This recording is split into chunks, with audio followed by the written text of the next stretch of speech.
Hello friends नमस्कार जय जगन्नाथ आशा करुँची समस्ते थे भलरे आज नुआ रेसिपी को आपण को बहुत बहुत सारा स्वागत। चलतु आज आम प्रस्तुत करवा बुट डाली तरकारी। बुट डाली तरकारी पे मुझे नहीं जाइए बुट डाली को 50 ग्राम नहीं जाइए। मु बुट को प्रथमे भिजेकी रखी भिजा फल आमर बुट डाली तरकारीटा बहुत बढ़िया लगी थाए। मुझे नहीं जाइए कखारू 50 ग्राम। आमर मसला मु साधारे करी मुझे बिलाती मीडियम गोटे बिलाती नहीं जाइए। अदा खंडे ये नहीं आलू 2टी आलू नहीं आपण हिसाब से कम बहुत दे पारती।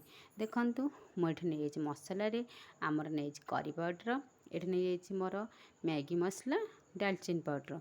आमे सबको ये साधा जेहेतु आम करवा आम मिश्रे ये आम मिसई देकी आम चलतु ताको गोटे मसला पेस्ट करदबा। प्रथमे आम ये दे देकी गोटे ग्राइंडर रे आम मसला भल भाव चिकन करके बाटिकी आनिबा। जेहेतु मु बिलाती पकाउची अल्प पानी दबा अधिक पानी दबानी। मसलाटा ये भाव में पकाया फल तरकारीटा बहुत बढ़िया टेस्ट आसए। चलतु वर्तमान आम गोटे पेस्ट करदबा। वर्तमान देखंतु मु ग्राइंडर करके आइली हेरी देखंतु वर्तमान आमर यही ही ग्राइंडर करके भल भाव चिकन करके बाटी दबा। देखंतु केते भाव बढ़िया भाव मोर पेस्टटा हो जाइए। देखंतु चलतु वर्तमान आम तरकारी प्रस्तुत करवा। वर्तमान देखंतु मुझे प्रेशर कुकर बसई देछि। मुझे नहीं रिफाइन ऑयल। देखंतु प्रेशर कुकर रे करिया फल आमर बहुत जल्दी हो जाए बहुत बढ़िया टेस्ट आसी थाए। आम कि अल्प गोटे चामच चीनी देदेबा। गोटे चामच चीनी देदा बहुत बढ़िया कलर आसापी। बर्तमान मुझे गोटे तेजपत्र 2 खंड करके आमर गोटे सुखिला लंका को 2 खंड कर देछि। हाफ चामच जीरा आम फुटवाई छाड़देबा। पकाया फल बहुत बढ़िया बास्ना आए बहुत बढ़िया लगी थाए। वर्तमान देखंतु आमर मसला आमर हो गला। वर्तमान आम मसला बाटिक रखिथबा आगरू से मसला को आम ये आड करदबा। देखंतु वर्तमान बड़े बहुत बढ़िया कलर पड़ी आसला। आम ये पकईदबा। देखंतु कितने सुंदर भाव में आमर फुटनटा भल है। देखंतु बहुत बढ़िया कलर भी आसुची बढ़िया बास्ना होची।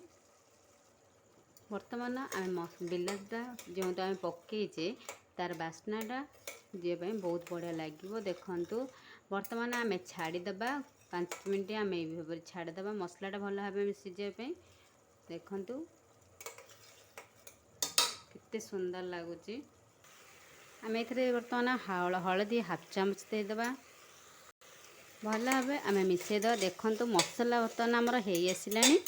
वर्तमान आम ये पकईदबा आमर आगर काटिकी रखा परिया को। देखंतु बहुत सुंदर आमर मसला भल भाव सीझीगला। वर्तमान आम ये पकईदबा बुट जाइकी आमर आलू पकईदबा कखारू। वर्तमान स्वाद अनुसार लुण देदेबा। मु जेहेतु ए लंका पकईनी आपण जदि राग खाऊे ताहले लंका ये पकई पारती। आम जो देखंतु वर्तमान आम सबको ये भाव में मिसईदबा।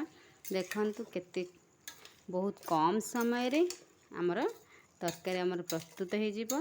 देखंतु वर्तमान टिके समय आम छाड़ दो अल्प समय 2 मिनट। वर्तमान आम ये पानी देदेबा।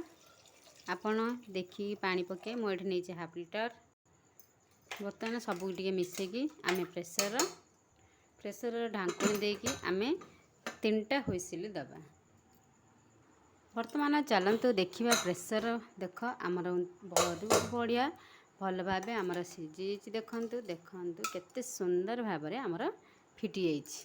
चलतु गोटे जगह को ये वर्तमान प्लेट को बाहर करदे। देखंतु केते कम समय आमर बुट डाली तरकारी प्रस्तुत हो गला। यह को पराठा सहित बा चकुली पिठा सहित खातु बहुत बढ़िया लगे। आपण को वीडियोटी आज केमती लगला प्लीज़ कमेंट करंतु लाइक करंतु सब्सक्राइब करंतु। आज वीडियो को मु एट रखुची। ଜୟ ଜଗନ୍ନାଥ।